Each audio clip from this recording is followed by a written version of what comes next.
Everyone, welcome to Tech Self-Help. So today I will show you how to get Photoshop absolutely free of cost.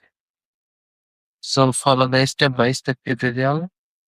This video is fully legal and legitimate.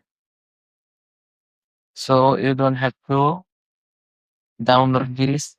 You don't need any payment to use this Photoshop. So firstly, go to your browser and in the search bar here you have to search Photopia. So after search the Photopia, it will get this website. So click on this and click on this start using Photopia. And then here you have to create project as like Adobe Photoshop. So click on this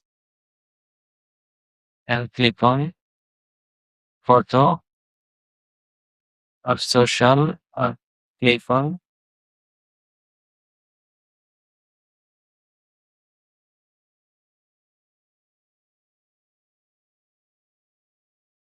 So as you can see, it will absolutely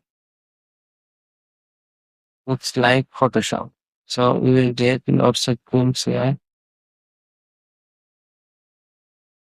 as like Photoshop. So this way you can use this website for your editing purpose. So this is the layer panel and this is color panel and here is a toolbar. So thank you so much for your time. If you enjoyed this, don't forget to hit the subscribe button and see you in the next video.